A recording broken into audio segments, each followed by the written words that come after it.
کمی ہے, کوتاہی ہے, اور بڑے لیول پر کمی اور کوتاہی ہے. اور ایسے ممالک جہاں پر ٹیررزم کے خلاف جنگ لڑی جاتی ہے اور انٹرنل آپ کو ایک جنگ کے ساتھ ہیں, تو میرا خیال ہے 9/11 کے بعد it's a huge time, it's a long time. آپ اس ٹائم کے دوران ابھی تک اپنی انٹیلیجنس کو اس لیول پر نہیں لا سکے کہ آپ کے افغانستان سے اگر ایک بارڈر سے بندے چلتے ہیں 3 4 5 لوگ, تو آپ ان کو آئیڈینٹیفائی کر سکیں, پھر ان کے نیٹ ورک کو آپ توڑ سکیں. تو ایسا کیا طریقہ ہے کہ ہم اسے کر نہیں پا رہے؟ تو میرا خیال ہے کچھ کوشچن ایسے ہیں کہ ہمیں دیکھنا پڑے گا. اور یہ میں اس لیے کہہ رہا ہوں, دہشت گردی کے واقعات ہونے کے بعد یا پھر حملہ ہونے کے بعد کیوں سیکیورٹی ہائی الرٹ؟ وہ تو آپ کو پہلے سے ان ایکشن ہونا چاہیے. نہیں دیکھیں نا, ہائی الرٹ, اب واقعہ ہو گیا ہائی الرٹ, چلو اگلا پھر واقعہ ہو گیا, پھر دہشت گردی کا واقعہ ایک سٹوری چلا دیتے نا بچوں, ان کے لیے بڑی آسان ہے. آپ کے جو ارباب اختیار ہے جی سیکیورٹی ہائی الرٹ کر دی. آپ کو پتا ہے کہ پچھلے 1 ماہ کے اندر کتنے واقعات میں ہر واقعے کے بعد ہمیں یہ پتا چلتا ہے کہ سیکیورٹی ہائی الرٹ ہوگی. یار وہ کتنی ہائی الرٹ ہوگی, آسمان تک ہائی الرٹ ہو گئی ہے. اس لیول پر اتنے لیول اچیو کرنے کے بعد بھی وہ مزے سے آ کے اٹیک کر رہے ہیں, تو کون سی آپ نے سیکیورٹی ہائی الرٹ کی؟ دیکھیں یہ بینگ پاکستانی, اور پاکستانی کو اس کے اوپر کنسرن ہے. اور پھر میری بات سنیں, یہاں پر ہم کہتے ہیں جی شہید ہو گئے ہیں لوگ, ٹھیک ہے وہ شہید ہیں, دیکھا جائے تو شہید ہی ہیں, لیکن میرا خیال ہے کوئی بھی شخص مرنے کے لیے نہیں آتا وہاں ڈیوٹی دے رہا ہوتا, بالکل وہ تو اٹیکس ہو جاتے ہیں. تو ہمیں تو اس کو روکنا ہے نا, ان کی جان و مال کی بھی حفاظت کرنی ہے. جو ہماری حفاظت کر رہے ہیں, جو ہماری سیکیورٹی کی حفاظت کر رہے ہیں, وہ ایکولی اتنی ہی رسپانسبلٹی سب پر پڑتی ہے. لیکن میں نے پھر کہا کہ ایک بہت بڑا میں سمجھتا ہوں کہ ری شفلنگ کرنی چاہیے آپ کو انٹیلیجنس کے اداروں کے اندر, اور یہ جو کمزوریاں ہیں ہماری, اس کو ایک دفعہ نیشنل لیول پہ دیکھنا چاہیے. اور یہ نہیں کہ ہر واقعے کے بعد آپ کے افسران اپنی سیٹوں پر رہیں. ایک دفعہ آپ کو اگر چینج کرنا پڑتا ہے کریں, جو بھی آپ کو سٹیپس لینے ہیں آپ لیں. آپ کو پتا ہے کہ آپ کو تھریٹس ہیں, انڈیا روز آپ کو کہہ رہا ہے, اور ہمیں بھی پتا ہے کہ پراکسی وار ہے, افغانستان کی طرف سے ٹیررسٹ آئیں گے. تو چلے اگر وہ بارڈر کے قریب کہیں لڑ رہے ہیں تو ہم کہہ سکتے ہیں کہ یار وہاں کون سے کیمرے, وہاں سے تو انفلٹریشن انہوں نے کی ہے اور وہاں پر مقابلہ ہو گیا ہے, کھلے میدان. اب جو آپ کے اربن سٹیز ہیں وہ وہاں تک آ جاتے ہیں. تو اربن سٹیز کے اندر آ کر, اور اب ایک زمانے میں تو آپ کہتے تھے جی قبائلی علاقے ہیں ساتھ, آپ کو فاٹا کے علاقے, اب تو وہ بھی نہیں رہا نا. اب سارا کا سارا تو خیبر پختونخوا گورنمنٹ کے اندر ہے. تو اب وہ جتنے بھی علاقے ہیں بیسیکلی وہاں آپ کا پورا ایک سسٹم موجود ہے, اس سسٹم میں سیکیورٹی کیمراز ہر جگہ پر موجود ہے, باقی بھی ساری انفارمیشن ہو رہی ہے. تو کیوں نہیں پتا چل رہا؟ کویشچن یہ ہے کہ 5 سے 6 لوگ, یعنی 3 انٹر ہوئے, ان کو لانے والے بھی 6-7 پیچھے ہوں گے نا. بالکل. تو یہ جو 7-8 لوگ ہیں, یہ اتنی آسانی سے کنوینئنس کے ساتھ پاکستان کے اندر ایک شہر, میجر شہر کے اندر آتے ہیں اور سیکیورٹی فورس پر حملہ کر کے چلے جاتے ہیں. تو یہ کون بتائے گا جی؟ کیا آج ہم یہ کہ جی سیکیورٹی ہائی الرٹ ہوگی اور کل پھر ایک پتہ چلے گا ایک اور واقعہ آ جائے گا اور پھر ہم ایک سٹیٹمنٹ داغ دیں گے؟ نہیں, ہمیں اپنی کمزوریوں کو, کوتاہیوں کو دیکھنا پڑے گا. کیونکہ اگر آپ نے وار آن ٹیرر لڑنی ہے تو پھر آپ کو اپنے لوپ ہولز کو, اندر کی کالی بھیڑوں کو جو ہے نا, ان کو بھی نکالنا پڑے گا. اب 9/11 دیکھیں امریکہ کے اندر ایک ہوا ہے, اس کے بعد کتنے واقعات ادھر ہوئے, کاؤنٹ کر کے بتا دیں. انہوں نے اپنی سیکیورٹی کو بیف اپ کیا, اور بہت سارے جگہوں پر دنیا کے ممالک کے اندر بھی ہوتے ہیں, لندن میں بھی ہو جاتے ہیں, ٹیررزم کے واقعات ہوتے ہیں, یہاں پر بھی ہوئے ہیں اور وہاں پر بھی ہوئے ہیں, لیکن ان کے واقعات ہوتے ہیں. ایک واقعہ ہے, اپنی سیکیورٹی کو کرتے ہیں, پورے سسٹم کو ٹھیک کرتے ہیں, اور پھر نہیں ہوتا. ہمیں یہ بتایا گیا جی افغانستان سے آ رہے ہیں, اوکے آ رہے ہیں, بھائی کیسے آ رہے ہیں؟ پورا اتنا بڑا بارڈر ہے, وہاں سیکیورٹی فورسز لگی ہیں, وہ کیسے پاکستان کے اندر انٹر ہو جاتے ہیں؟ چلے یہی موجود تھے, تو یہاں تک کیسے پہنچ گئے؟ میرا خیال ہے کہ ہماری وزارت داخلہ کو بھی دیکھنا چاہیے. Simply you scratch my back, I scratch your back, یہ اس سے کام نہیں چلے گا. پاکستان جو ایک اٹامک پاور ہے, اس کے جو ادارے ہیں, کیونکہ یہ مجھے لگتا ہے کہ وہ ماضی والا 9/11 کے بعد جو ایک ٹیررزم کی ویو آئی تھی پاکستان کے اندر, جس میں آپ کے سیکیورٹی کے ادارے تھے, GHQ, ان سب جگہوں پر حملے شروع ہو گئے تھے, مہران بیس اور کراچی آپ دیکھ لیں, بلوچستان کے علاقے, ایون لاہور کے اندر ٹارگٹ شروع ہو گئے تھے. یہ دوبارہ سے وہ ویو بنتی نظر آ رہی ہے. اور اس وقت بھی جب اس کو روکا گیا تھا تو اس کے اندر انٹیلیجنس کو بڑا انہانس کیا گیا تھا, اور پھر وہ پکڑ کے جب ان کو ٹھکانے لگایا گیا تھا تو پھر معاملات سیدھے ہوئے تھے. تو اب پھر میرا خیال ہے ضرورت ہے اس امر کی کہ ایک تو نیشنل لیول پر آپ نے جو بھی پالیسیز بنائی ہے اس کی امپلیمنٹیشن چاہیے, اور اس سے بھی بڑھ کر یہ ہے کہ اگر انٹیلیجنس کے اداروں کے درمیان میں کوئی کوارڈینیشن ہے تو پھر ایسا کیوں ہے؟ سوال تو اٹھے گا. صاحب ہمیں معلوم ہے کہ دہشت گردی جو ہے وہ افغانستان سے ہو رہی ہے, ہمیں معلوم ہے کہ ان دہشت گردوں کا تعلق جو ہے, ان کی شناخت باقاعدہ طور پہ ہو گئی کہ ان کا تعلق افغانستان سے ہے. ہمیں یہ بھی معلوم ہے کہ دہشت گردی چونکہ ابھی اس میں کمی نہیں آ رہی, افغانستان کے ساتھ جو ہمارے حالات کشیدہ ہوئے ہیں اس میں بھی ہمیں کوئی کمی نظر آتی ہوئی نظر دیکھیں بھی کیڈٹ کالج والا جو واقعہ ہوا اس کے تھا، باوجود بھی ایسے ایسا پھر ہماری پلاننگ آگے کیا ہونی چاہیے، جبکہ یہ بات تو واضح ہے نا کہ ہمارے تعلقات افغانستان کے ساتھ بہتر نہیں ہو رہے، تو پھر آپ کی بھی تو کوئی اچھی پلاننگ آپ مجھے یہ بتائیں نا، ابھی کیڈٹ کالج کا جو واقعہ ہوا تھا اور اس کے بعد پنڈی والا بھی واقعہ ہوا ہے، ہاں جی، جو ہے اسلام آباد والا، تو اس کے اندر بھی ہمیں یہ بتایا گیا کہ جو دہشت گرد تھے وہ افغانی ہیں. ہاں جی، اوکے، اب ان دونوں واقعات میں دیکھیں وہ آپ کے دارالحکومت تک پہنچ گئے اور وہ کر رہے ہیں، پھر انہوں نے وہ کیڈٹ کا، پھر آج یہ واقعہ، تو اس میں کتنا ٹائم گزرا، تو ہمیں بتایا جا رہا ہے افغانی، اوکے ہم نے مان لیا افغانی ہیں، لیکن ان کو کس نے روکنا ہے؟ یہی سوال ہے اسنے صاحب، یہ تو ہم بتا دیتے ہیں، اور ابھی ہم پروگرام میں یہ ڈیبیٹ کر رہے ہیں کہ وہ دہشت گرد جنہوں نے یہ حملہ کیا وہ گیٹ تک کیسے پہنچ گئے. میں نے یہ سوال کیا کہ کیا اسی طرح ہوتا رہے گا اور ہر واقعے کے بعد ہم یہی کہتے رہیں گے کہ جناب سیکورٹی بیف اپ کر دی گئی ہے اور پتہ چل گیا ہے وہ افغانی ہے، ہر واقعے کے بعد ہم یہ بتا رہے ہیں؟ اچھا اس میں کیا نیا ہے؟ یعنی ایک طرح کی ایک سٹیریوٹائپ ہم سٹیٹمنٹس دیتے ہیں اور پھر اگلے دن ہمیں 2 دن کے بعد، 4 دن کے بعد، مہینے کے بعد پتہ چلتا ہے کہ ایک اور ہمارا جو انسٹالیشن ہے امپورٹنٹ، یا ہماری کوئی اہم جگہ ہے، یا ہماری کوئی پبلک مقام ہے، وہاں پر اسٹرائک ہو گئی ہے. تو میرا خیال ہے کہ یہ چیزیں جو ہے نا مثبت دنیا بھر میں انٹیلیجنس نیٹ ورک سے روکی جاتی ہیں. یہ جب دہشت گرد چلتا ہے نا وہاں سے، تو پتا ہوتا ہے کہ اس کو اسلحہ کس نے دینا ہے، اس کو کس اکاؤنٹ سے پیسے آنے ہیں، اگر کیش پہ آنے ہیں تو وہ کیسے پہنچنے ہیں، اس کو پیسے دیتا کون ہے، ٹھیک ہے، اور ان کا نیٹ ورک کیا ہے، اور یہ کہاں کہاں ٹھہرتے ہیں. یہ دیکھیں، یہ جب تک آپ کو آئیڈینٹیفائی نہیں ہوگی اور ان کو کون کون چلا رہا ہے، تو تب تک آپ یہ سمجھیں کہ آپ کو اس میں کامیابی حاصل نہیں ہو سکتی. یہ واقعات ہوتے رہیں گے، ایک واقعہ ہوگا، پھر اس کے بعد اس سے بڑا واقعہ ہو جائے گا، پھر کوئی اور بڑا واقعہ ہو جائے گا. تو کیا ہم اسی طرح دیکھتے رہیں گے؟ ایسا سب افغانیوں کے نیٹ ورک کا بھی ہمیں پتہ ہے، افغانیوں کے ذرائع کا بھی ہمیں پتہ ہے، کس کی پشت پناہی حاصل ہے وہ بھی ہمیں پتہ ہے.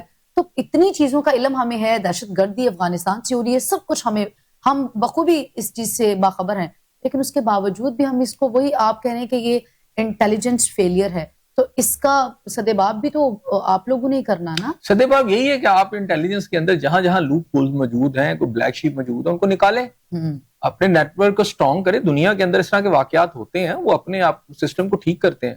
ہم اپنے سسٹم کو ٹھیک نہیں کر پاتے. یہ ہمارا ایک بہت بڑا المیہ ہے، اور ہماری یہ جو ناکامی ہے یہ اوورال ہمارے تمام جو سرکاری ادارے ہیں ان پہ نظر آتی ہے. اس میں محیط ہے ہمارے اندر، جو سسٹم کے اندر جو کرپشن آ گئی ہے، سسٹم کے اندر جو دیکھیں جو پاکستان سے محبت کرنے والے لوگ ہیں نا، میں نہیں سمجھتا کہ وہ کسی چیز کی اجازت دیتے ہیں. ایون وہ سسٹم کے اندر بھی موجود ہیں تو وہ کوشش پوری کرتے ہیں، لیکن مجھے ایسے لگتا ہے کہ ہم شاید باتوں کی حد تک تو باتیں بڑی بڑی کر رہے ہیں، لیکن عملاً جو ریکوائرمنٹ ہے وہ پوری نہیں کر رہے. ایسے ہی ہے. آگے بڑھیں گے. ایسن صاحب، لاہور میں صوبائی وزراء اور سیکرٹریز کے اجلاس سے خطاب کرتے ہوئے مریم نواز نے کہا ہے کہ پی ٹی آئی والے بتائیں کہ مقبولیت کے دعوے کہاں گئے ہیں. آج نہ فیض حمید ہے، نہ ہی وہ ججز ہیں جو انہیں جتواتے تھے. فیض حمید کی پوری طاقت پی ٹی آئی کے ساتھ تھی. کیا کہیں گے آپ الیکشن جیتنے کے بعد یہ رد عمل ان کا؟ دیکھیں، یہ اس طرح کا ملتا جلتا بیان میاں محمد نواز شریف صاحب نے بھی دیا ہے. اچھا جی. اور بڑے سمجھے کہ وہ چھاتی پہ مار کے کہا کہ دیکھو جی ہم نے کیا کر دیا. لیکن ڈیفینیٹلی فیض حمید موجود نہیں ہے، ججز بھی موجود نہیں ہے، لیکن آج اگر آپ human rights commission of Pakistan کی رپورٹ پڑھ لیں تو آپ کو پتہ چل جائے گا کہ ان کے مرضی کے ججز آ گئے ہیں. اور فیض حمید تو موجود نہیں ہے، لیکن شاید ان کی مددگار جو ہیں وہ پنجاب پولیس کی شکل میں سارے موجود ہیں، اور باقی جو سرکاری مشینری اس کی شکل میں موجود ہے. کل کے الیکشن پر چونکہ ہماری بات نہیں ہو سکی، ہمارے پروگرام کا ٹائم نہیں تھا اس کے دوران، ہم چونکہ منڈے کو پروگرام کرتے ہیں، تو آپ ساری فوٹیجز اٹھا کے دیکھ لیں اگلے دن کی جو وہاں پر جو کوریج ہوئی ہے، اس میں ایک چیز بڑی واضح نظر آئی. ایک تو یہ ہے کہ سرکاری مشینری کا بے دریغ استعمال کیا گیا، پھر مخالفین کے کیمپ آپ نے اٹھا دیے. لیکن اب گورنمنٹ ہے نا، مشینری آپ کے پاس ہے. مریم نواز صاحبہ کہہ رہی ہیں کہ جی بیانیہ، انہوں نے کہا جی ایک قسم کا ریفرینڈم ہو گیا. ریفرینڈم یار کیا ہوا؟ ساری مشینری آپ کی تھی، آپ نے کسی کو کیمپ نہیں لگانے دیا. پی ٹی آئی کے کیمپ تک آپ نے اکھاڑ دی. میڈیا کی صورتحال یہ تھی کہ میڈیا کل شور و غوغا مچا رہا تھا کہ جناب ہمیں اس کے اندر انٹر نہیں ہونے دیا جا رہا. تو جہاں پر آپ کو پولنگ اسٹیشنوں میں انٹر ہونے کے دیکھنے کا موقع نہیں دیا گیا، پولیس جو تھی ہر ایک سے بدتمیزی کر رہی تھی. تو پولیس ایک ایسا ٹول ہے اس وقت پنجاب گورنمنٹ کے ہاتھ میں. میرا خیال ہے چند افسران ہیں، بڑے واضح طور پر مجھے تو پتا ہے کون کون سے ہیں، ان کے سر پر پنجاب گورنمنٹ چل رہی ہے. تو یہ آپ کا کلیم جناب کہ یہ ہے، تو میرا خیال ہے کہ آپ پڑھ لیں ذرا human rights commission of Pakistan کی رپورٹ جس میں انہوں نے واضح کر دیا کہ اس وقت عدلیہ کا جو نظام جو ہے وہ لایا گیا ہے اس کی وجہ سے آپ کا جو نہ صرف انصاف کا نظام جو ہے وہ صاف نظر آتا ہے کہ اس پر ایگزیکٹو جو ہے وہ چھا گئی ہے، نہ آپ کے اندر یہاں پر نظام جو ہے اس کا انصاف ہے، پھر یہاں پر جبری گمشدگیوں کی بات کی گئی ہے، پھر یہ کہا گیا ہے کہ جو آپ پولیس سینٹرز یا بہت سارے سینٹرز کے اندر بغیر عدالت میں پیش کیے، بغیر کوئی قانونی کارروائی کر کے کئی دن جو لوگوں کو رکھ رہے ہیں اس پر انہوں نے اظہار تشویش کیا ہے۔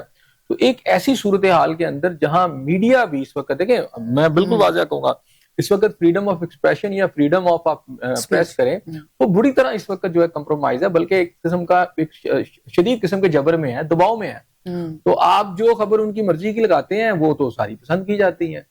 تو میرا کوئی پی ٹی آئی سے تعلق نہیں، نہ میں پی ٹی آئی کی سپورٹ کر رہا ہوں، لیکن میں یہ کہہ رہا ہوں کہ اگر آپ ڈیموکریٹک کنٹری میں رہ رہے ہیں، آپ اس طرح کے دعوے کر رہے ہیں، مثلا مریم نواز صاحبہ یہ بات کر رہی ہیں جہاں انہوں نے ایک سی سی ڈی نام کی ایک بنائی ہوئی ہے فورس تو جس کو مدد اٹھاتی ہے جا کے مار دیتی ہے، کوئی پوچھنے والا ہی نہیں ہے، اور جہاں پر آپ ذرا سی کوئی بات کریں تو پولیس اٹھا کے لے جاتی ہے، اور اگلے دن آپ کا شغل لگا ہوتا ہے کہ دیکھیں جی اس کا سافٹ ویئر اپڈیٹ ہو گیا، اس نے فلانی بات، مطلب جہاں آپ چھوٹی بات بھی اگر کوئی بات کر لیں، اگر کیا کہتے ہیں کہ سابق اقتدار کے اگر وہ موڈ میں نہیں آئی، اس کو نہیں اچھی لگی تو آپ کو اٹھا لیا جائے گا۔ اور پھر یہ ہے کہ ایک دور میں عورتوں کا احترام تھا، اب تو میں نے یہ دیکھا ہے کہ جو صورتحال ہے کہ جو کچھ عورتوں اور بچوں کے ساتھ کیا جا رہا ہے، عورتیں اور بچے لے جاتے ہیں، پتہ ہی کوئی نہیں ہے۔ تو یہ اس طرح کی صورتحال کے اندر یہ الیکشن جو ہے اس پر میرا خیال ہے خوش ہونا، جس کا آپ کو پتہ ہے کہ ویسے یہ جو ابھی الیکشن ہوئے ہیں ان ضمنی انتخابات میں پی ایم ایل این کا مقابلہ تھا کس کے ساتھ؟ پی ٹی آئی نے تو بائیکاٹ کیا ہوتا نا پورے پنجاب میں آلموسٹ، پتہ نہیں کس کے ساتھ الیکشن کس کے ساتھ لڑ رہے تھے؟ اگر ایک اکیلا بندہ میدان میں اترے اور پھر وہ جیتے بھی نہ، یہ تو ممکن نہیں ہے نا، اکیلا شیر جیت گیا سویپ کر لیا، اس کے اوپر بھنگڑے دمال مٹھائیاں۔ میرا خیال ہے اس کو آنے والے دن میں ان کو اس کا بڑا نقصان پہنچے گا۔ کل آپ ٹرن آؤٹ اگر آپ دیکھیں تو 10 سے 15% سے زیادہ ٹرن آؤٹ ہی نہیں ہوا، تو اس کا مطلب یہ ہوا کہ پاکستانی عوام جو ہے وہ آپ کے جمہوری نظام سے بالکل بھزن ہو چکی ہے یا مایوس ہو چکی ہے، اس لیے وہ اس سارے سسٹم میں وہ رول ہی پلے نہیں کر رہی۔ اگر آپ نے اس طرح الیکشن لڑنا تھا، مثلا اگر یہ الیکشن، میں اگر غلط بات کروں تو آپ دیکھیں کہ تانگ اگر الیکشن کمیشن کو بھی 2 جگہوں پر حلقوں کے اندر جو ہے رزلٹ روکنے پڑے، ایک طلال چودھری کے بھائی کے اوپر، اور باقاعدہ بلایا گیا ان کو کہ جناب آپ نے بینگ اے منسٹر ان کی کمپین کی ہے، سارا کچھ کیا، ٹھیک ہے۔ اس کا کیا مطلب ہے؟ اگر طلال چودھری جیسے جو منسٹر ہیں وہ اپنے بھائی کی کمپین میں پوری طرح انوالو ہے، اس کا مطلب پوری سرکاری مشینری وہاں پر انوالو ہے، تو سرکار پوری طرح، پولیس بھی وہاں پر ہے ان کے ہاتھ میں، اور باقی سارا کچھ بھی نظام ان کے ہاتھ میں ہے، وہ خود بھی وہاں پر موجود ہے، تو وہاں تو کیمپ اٹھائی جائیں گے نا مخالف کے۔ الیکشن کیا ہوا؟ تو یہ اگر آپ نے یہی کچھ کرنا ہے تو بہتر آپ الیکشن اگر ویسے ہی اناؤنس کر دیں بھئی یہ ہمارے یہ لوگ ہیں، بس ہو گئے، بات ختم، سارے حلقے ہم نے جیت لیے ہیں۔ لوگوں کو کیا، آپ کیوں اتنی قوم کا پیسہ برباد کر رہے ہیں؟ ایسے سب چونکہ آپ میڈیا کے حوالے سے بھی بات کر رہے ہیں، کیا کردار ہونا چاہیے اس ساری سچویشن میں؟ چونکہ ہم دیکھ رہے تھے کہ وہ جو ہیڈ لائنز چل رہی تھیں اس میں جو ہے وہ یہ سننے کو مل رہا تھا کہ پی ایم ایل این نے میدان مار لیا، پی ٹی آئی کا صفایا ہو گیا، پی ٹی آئی کو بڑا اپسیٹ۔ اب یہ تو ہمیں بھی علم ہے کہ پی ٹی آئی تو جو ہے وہ پی ایم اس میں پنجاب میں تو کہیں بھی وہ نہیں تھی، آلموسٹ اس میں جو ہے کیمپس کمپس ان کے لگے تھے، وہ ہوا تھا انڈیپینڈنٹ تھے، اس میں ایسا سب اتنی بڑی اس کی بریکنگ اور وہ سارا کچھ۔ اور اب چونکہ آپ نے بھی کہا کہ ریاستی مشینری کا جو ہے وہ بے دریغ استعمال ہوا، اب ریاست کے 4 ستون ہیں، ریاستی مشینری کا استعمال بھی ہو رہا ہے، کس ستون کی کون سی ذمہ داری ہے جو بہت اچھے طریقے سے وہ نبھا رہا ہے؟ دیکھیں مجھے تو نہیں لگتا کہ ریاستی کوئی ستون آپ کو نظر بھی آتے ہیں اس وقت جو صورتحال ہے اس میں۔ ڈیفینیٹلی مجھے تو اندازہ تھا کہ ضمنی الیکشن میں ویسے بھی وہ گورنمنٹ کے ہوتے ہیں الیکشن، لیکن اس طرح ہوتے ہیں یہ نہیں دیکھا تھا کہ اس طرح ہوتے ہیں۔ اچھا سوری ٹو انٹرپٹ صاحب، یہ اسمتھ کے حوالے سے کیا کہیں گے کہ چونکہ مرکز میں جس کی حکومت ہے وہ صوبائی، اور پھر اس کے بعد اگر ضمنی انتخابات ہو جاتے ہیں تو وہ بھی سیٹ جو ہے وہ اس، دیکھیں مریم نواز، ایسا پوسیبل نہیں ہے کہ اگر مرکز میں آپ کی گورنمنٹ ہے تو اپوزیشن بھی کوئی سیٹ لے اڑے؟ نہیں اب نہیں ہے، اب وہ پیپلز پارٹی کو انہوں نے دے دی، بڑے درخور اتنا سمجھا، پی ٹی آئی کو تو نہیں انہوں نے سمجھا، لیکن بہرحال پیپلز پارٹی کو انہوں نے تھوڑا سا یہ کر دیا کہ ایک وہ ان کے اتحادی ہیں، شاہ کے جب دل میں آیا نا تو اس نے کہا کہ شاہ نے کہ چلیں یار ایک سیٹ ان کو بھی دے دیں تاکہ رولا نہ ملے۔ لیکن وہ کیا کہتے ہیں کہ وہ جو پنجابی میں کہتے ہیں نا کہ اندھا بانٹے ریوڑیاں گھوم کے اپنوں میں ہی نا، تو وہ پیپلز پارٹی کو انہوں نے ایک سیٹ دے دی، بہرحال چلے ایک دے دی۔ لیکن یہ جس طرح کے الیکشن آپ کروا رہے ہیں اس کی ضرورت نہیں ہے، اس سے الیکشن کمیشن کی ساکھ جو ہے مزید اس پر تو کوئی اعتماد نظر نہیں آتا. آپ کا میڈیا, جس طرح کل میڈیا کو روکا گیا, میرا اوپن سیکرٹ ہے نا, یہ کوئی ایسی چیزیں تو نہیں ہے کہ کسی کو نظر نہیں آ رہی تھی. اس الیکشن تھوڑی ہوتے ہیں. پھر آپ 10-15%, اس کا مطلب کیا ہے؟ 10-15% پہ تو اگر کوئی الیکٹ بھی ہوا ہے تو اس کو الیکشن کمیشن کو ویسے ہی الیکٹ نہیں کرنا چاہیے, کیونکہ 100% میں سے, یعنی اگر پاس ہونا ہوتا تھا نا ایک دور میں تو 33% مارکس ہوتے تھے, تو 33% بھی مارکس نہیں نا آپ لے رہے. 10 سے 15% جو ہے آپ کا ٹرن آؤٹ ہے, اور اس کے اندر بھی ایک پارٹی جو ہے وہ بائیکاٹ کر جاتی ہے. اچھا, دوسری اگر کہیں کسی کے کیمپ بھی لگتے ہیں تو آپ مخالفین کے کیمپ اٹھا دیتے ہیں, پولیس جا کے جو مرضی کر رہی ہے. تو یہ اندھیر نگری چوپٹ راضی ہے, اس میں کیا کہنا. ریاست کے ستون اپنا کردار ادا ہی نہیں کر رہے تو پھر ریاست کیسے کھڑی ہے؟ میرا خیال ہے مریم نواز صاحبہ نے کل ایک بات کی کہ جناب آج بیانیہ یہ ہے نون لیگ کی خدمت. نون لیگ کی کیا خدمت ہے یار؟ آپ اس وقت دیکھیں صورتحال کیا ہے, چینی کے ریٹ دیکھیں کیا ہے. بیانیہ جو عوام کی تکالیف بیانیہ اصل میں, اس پر کیا آپ کی توجہ ہے؟ آپ ہیلتھ دیکھیں وہاں پر کتنی مہنگی ہو گئی ہے, آپ ایجوکیشن کا نظام دیکھیں اس ملک میں کیا ہو گیا ہے, لا اینڈ آرڈر کی سچویشن کیا ہے, اس کے علاوہ آپ کے کیا تھانوں میں انصاف مل رہا ہے. تو یہ صورتحال ہے. عوام جو ہے اس وقت پس گئی ہے بری طرح. وہ عوام کا بیانیہ تھا, وہ آپ کے پاس ہے نہیں. آپ ایک پولیٹیکل جماعت ہے.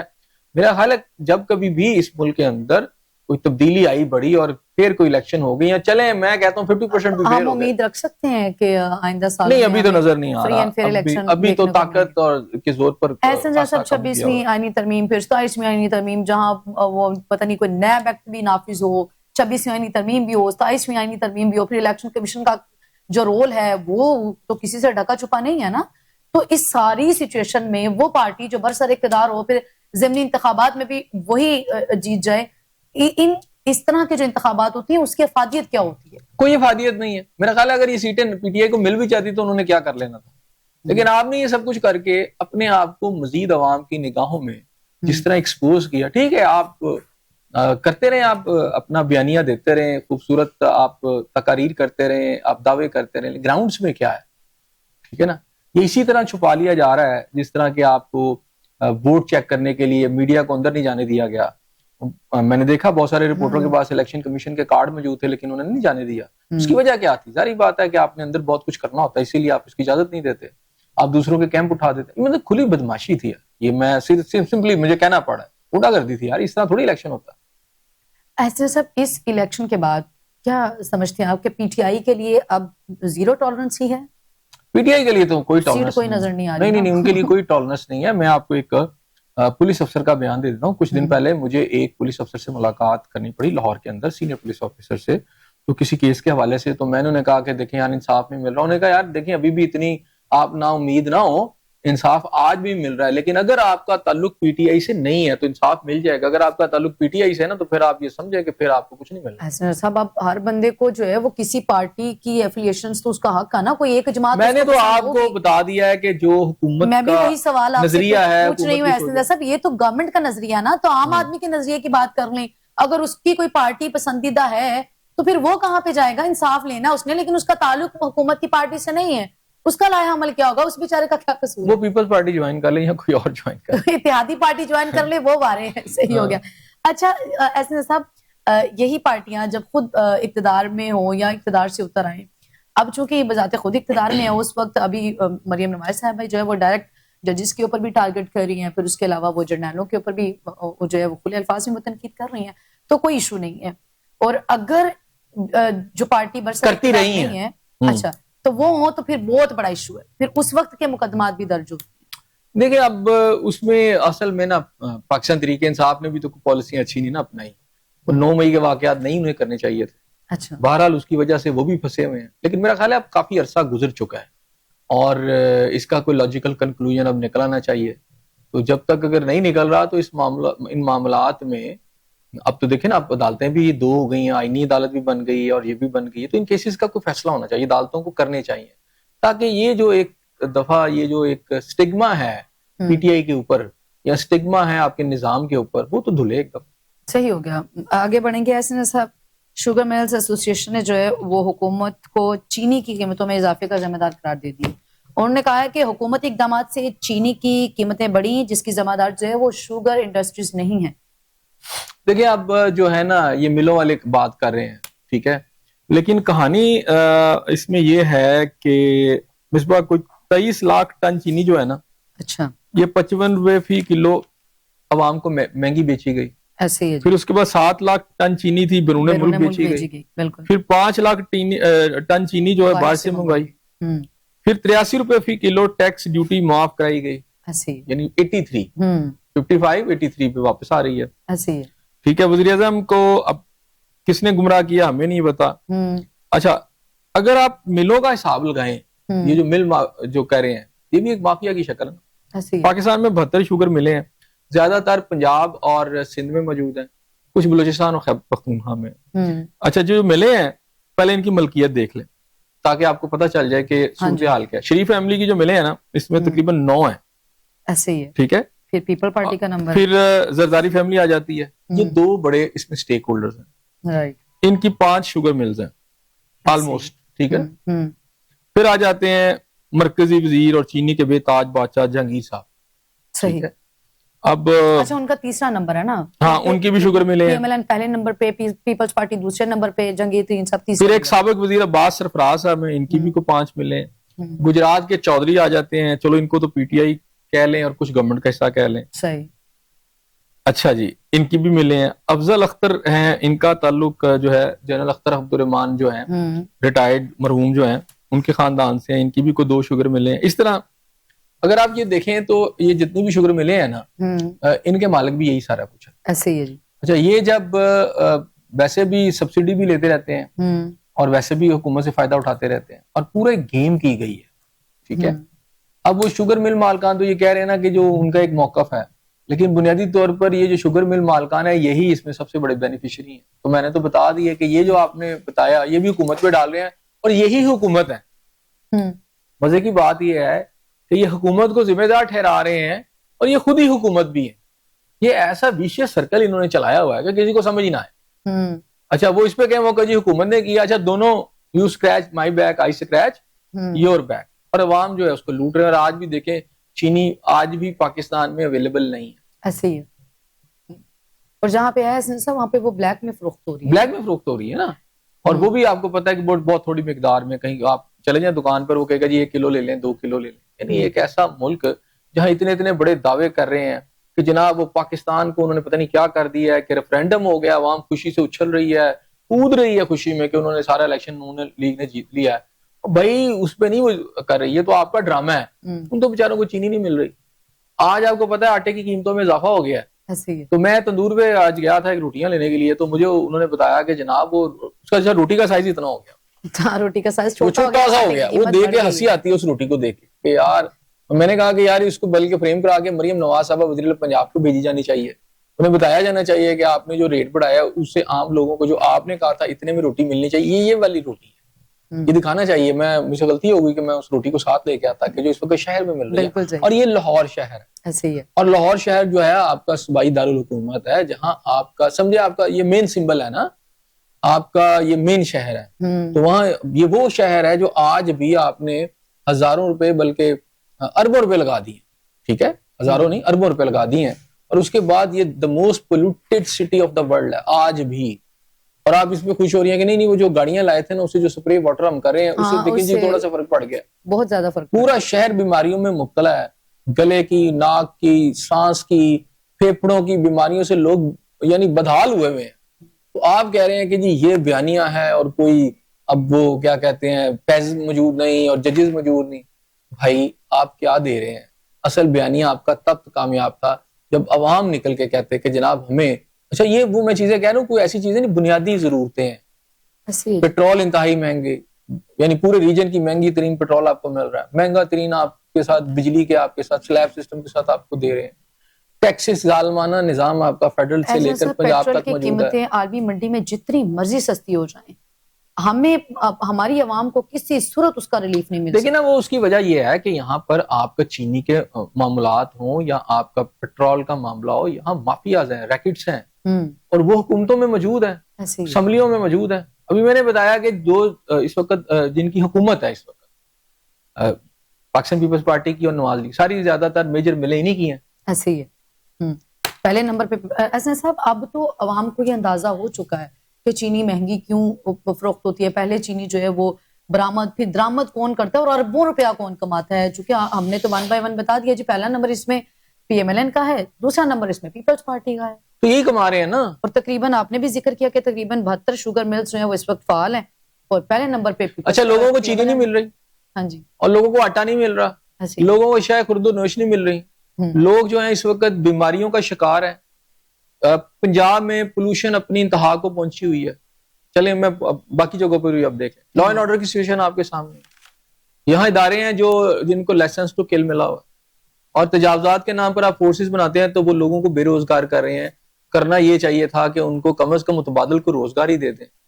آپ لوگوں کو یہاں تو پرندوں کا قتل عام ہوا ہے, ٹھیک ہے نا. آپ کی یہاں اس وقت جو ہیومن رائٹس کمیشن کی آج رپورٹ پڑھ لیں تو آپ کو پتہ چل جائے گا کیا صورتحال ہے.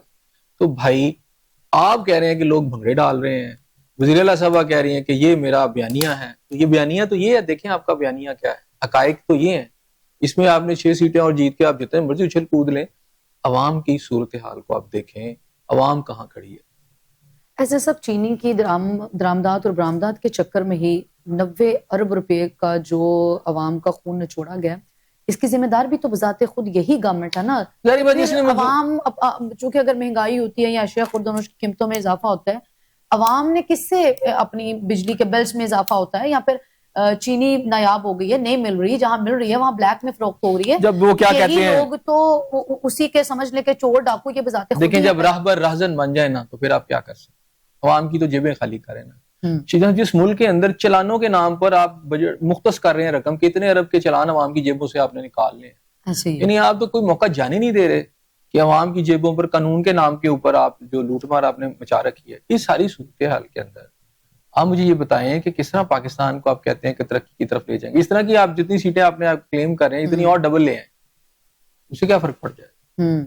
میں یہ کہہ رہا ہوں کہ آپ جمہوری نظام کو وہ ناقابل تلافی نقصان پہنچا رہے ہیں کہ کل کو آپ کو فیس کرنا پڑے گا. اس کو آپ اداروں کو ڈیموکریٹک وے میں کریں, اس کو مضبوط کریں. اگر آپ اپنے اداروں کو مضبوط نہیں کریں گے, یہ جو دیکھیں یہ جو ریاست ہوتی ہے نا, اس میں جب آپ رہتے ہیں نا تو یہ اداروں کی ریاست نہیں ہوتی, یہ پاکستانی عوام کی ریاست ہے. اور وہ سب جو رہتے ہیں یا ادارے بنتے ہیں اس کے اندر ایک عمرانی معاہدہ ہوتا ہے, اس کو کہتے ہیں کانسٹیٹیوشن آف پاکستان, جس کے تحت ایک رول پلے کیا جاتا ہے. یہ نہیں کہ کوئی ادارہ کوئی شخصیت اس ملک کی ایک بے تاج قسم کی ایک حکمران بن گیا اور کوئی اس کو پوچھ نہیں سکتا. اس ملک میں عوامی لوگوں کو آپ استثناء دے رہے ہیں, ایسا استثناء کہ اس کو پکڑ ہی نہیں سکتا. عوامی عہدوں پر موجود, دنیا میں نہیں ہوتا لائف ٹائم استثناء. عوامی عہدوں پہ تو آپ نے احتساب کرنا ہے. عوامی عہدوں پر لوگوں کو موجود, ان کی تو اکاؤنٹیبلٹی ہونی چاہیے کہ جناب آپ یہ آپ نے غلط کیا, یہ تب آپ نے غلط کیا. آپ ان کو لائف ٹائم استثناء دے رہے ہیں. تو میرا خیال ہی پھر جمہوریت کیسے پنپے گی. یہ تو آپ کسی آمریت کی طرف جا رہے ہیں, پولیٹیکل آمریت کہہ لیں, لیکن اس طرح پولیٹیکل آمریت بھی زیادہ عرصہ نہیں چلے گی, کیونکہ اس عمرانی معاہدے کے تحت جو ایک بہت بڑے سٹیک ہولڈر ہیں وہ عوام ہیں. اس وقت کی جو اپوزیشن ہے وہ یہ دعویٰ کرتی ہے اسمیہ صاحب کہ یہ اس وقت جو ہے وہ سیاسی آمریت ہے. دیکھیں میں اپوزیشن کی بات ہی نہیں کر رہا. اپوزیشن کا بھی اگر آپ کردار دیکھیں گے تو کوئی بہت زیادہ آپ کا سگنیفیکینٹ کردار آپ کو نظر نہیں آتا, ٹھیک ہے. لیکن میں تو اس وقت بات کر رہا ہوں کہ آپ کی وہی میں پھر اس کو ریپیٹ کر دیتا ہوں, 2-3% جو اشرافیہ ہے وہ اپوزیشن میں بھی موجود رہی, یہ بھی حکومت میں رہے ہیں نا. انہوں نے کون سا کوئی, میں سمجھتا ہوں کہ بہت بڑی کوئی چینج لے آئے تھے, کوئی دودھ کی نہریں بہا دی تھی پی ٹی آئی والوں نے. 4-4.5 سال تو انہیں بھی ملے ہیں. خیبر پختونخوا میں ان کی گورنمنٹ بھی یعنی ایک ٹرنیور تو نہیں ہوگا, 2-3 ٹرنیور سے وہاں پر موجود ہے. تو کیا تبدیلی لے آئے. سوال دیکھیں یہ سوچ کا ہے. پاکستان کی جو اکنامک کنڈیشن ہے وہ آپ کے سامنے ہے. اب مریم صاحبہ کہہ رہی ہیں کہ یہ میرا بیانیہ ہے, ذرا IMF کا بیانیہ سن لیں نا. وہ کہتے ہیں 500 یعنی تقریباً 500 سے زائد ارب روپے کی جو ہے اس ملک کے اندر کرپشن ہے, اور وہ اوپر کے لیول پر ہے. اس کو روکنے کے لیے کچھ مہنگائی کی شرح 2022, 23, 21 کی نسبت جو ہے وہ دگنی ہو گئی ہے. ہاں جی, وہ شرح بھی ڈبل ہو گئی ہے. تو لوگ مجھے نہیں سمجھ آ رہی کہ کھائیں گے کیسے. لیکن حکومت دعویٰ کرتی ہے سب اچھا ہے, وہ دعویٰ کرتے رہے. شوگر ملز ایسوسی ایشن نے بھی یہ دعویٰ کیا ہے کہ پنجاب میں ضلعی انتظامیہ نے ملوں کو مجبور کیا کہ حکومتی نامزد ڈیلرز جو ہیں وہ چینی فروخت کریں, جنہوں نے مارکیٹ میں اپنے فائدے کے لیے چینی مہنگی فروخت کی ہے.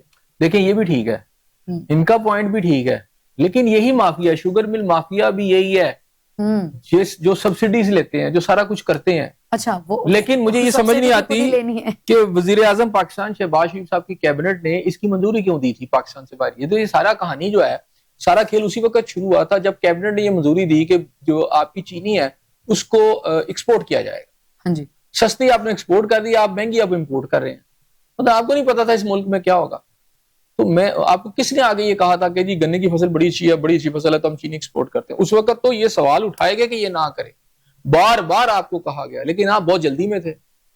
تو اگر ملیں نکالیں تو وہ بھی آپ کو شریف خاندان کی نظر آتی ہے. کیا کریں پھر اس کے اوپر؟ کون لے گا احتساب؟ مجھے یہ بتائیں نا، پاکستان میں تو مجھے جو ہے مصباح احتساب کا نظام ہی نظر نہیں آ رہا. بالکل اب کوئی اکاؤنٹیبلٹی نہیں ہے. ہاں غریب کے اوپر ہے، ایسے آپ کے ریاستی ادارے اس پر چڑھ دوڑتے ہیں، اس کا وہ حال کرتے ہیں کہ اس کو چھٹی کا دودھ یاد دلا دیتے ہیں. ایسے ہی جی اکاؤنٹیبلٹی جو ہے وہ غریب کی ضرور ہے، لیکن جو حکمران طبقہ ہے ان کے کسی قسم کی کوئی اکاؤنٹیبلٹی بھی نہیں. آگے بڑھیں گے حسین صاحب، چونکہ پروگرام کے آخری حصے کی جانب بڑھ رہے ہیں. پاکستان اور سعودی عرب کی عسکری قیادت نے جو ہے وہ دو طرفہ دفاعی اور سیکیورٹی تعلقات کو مزید مضبوط بنانے اور انسداد دہشت گردی تعاون کو وسعت دینے اور اسٹریٹجک شراکت داری کو گہرا کرنے پر اتفاق کیا ہے. کیا کہیں گے؟ دیکھیں اچھا سٹیپ ہے، اور دونوں جو ملک ہیں ان کے درمیان بھی ہونا چاہیے. لیکن اب اس میں دیکھیں نا، آج ہم نے بات کی کہ ٹیررزم کے اوپر کہا گیا کہ ہم بڑھائیں تعاون، تو لیکن اب یہ سوچنا پڑے گا کہ یہ تعاون بالکل بڑھنا چاہیے. لیکن اس وقت پاکستان میں جو ٹیررسٹ اٹیکس ہو رہے ہیں یا پاکستان اس سے نپٹ رہا ہے، اس سیکٹر کے اندر سعودی عرب ہماری کیا مدد کر رہا ہے؟ کیونکہ اٹیکس پاکستان پہ ہو رہے ہیں.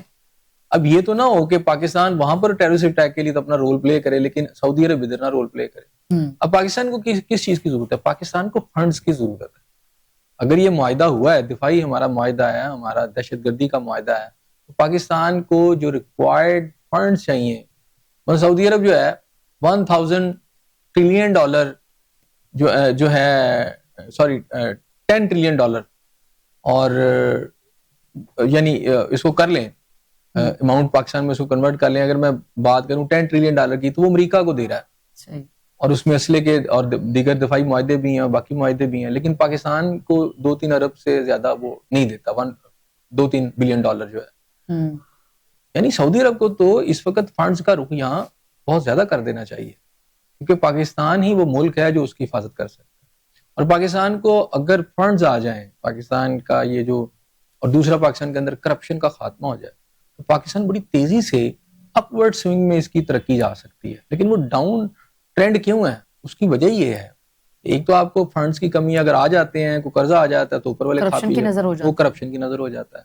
تو ملک کیسے چلے گا؟ ایسا صاحب، ایک طرف دہشت گردی ہے اور دوسری طرف جو ہے وہ معیشت کی زبوں حالی بھی ہے. سعودی عرب دہشت گردی میں بھی اپنا رول پلے کرے آپ کو، اور اس کے ساتھ جو ہے وہ معیشت کی زبوں حالی سے بچانے کے لیے بھی آپ کو اپنا، دیکھیں کچھ معاہدے تو وہ کر رہے ہیں، لیکن میں کہہ رہا ہوں کہ جس لیول پہ ہمیں ضرورت ہے اس لیول پر نہیں کام ہو رہا. بہرحال اس کو پازیٹیو نوٹ کے ساتھ ہی چھوڑنا چاہیے. صحیح جی، اس کو جو ہے وہ پازیٹیو نوٹ کے ساتھ ہی چھوڑنا چاہیے. بہت شکریہ احسن صاحب آپ کا. ناظرین، آپ کا پروگرام دیکھنے کا بے حد شکریہ. فی الوقت مجھے اور احسن صاحب کو کل پھر ملاقات ہوگی، سیم چینل سیم ٹائم. اللہ نے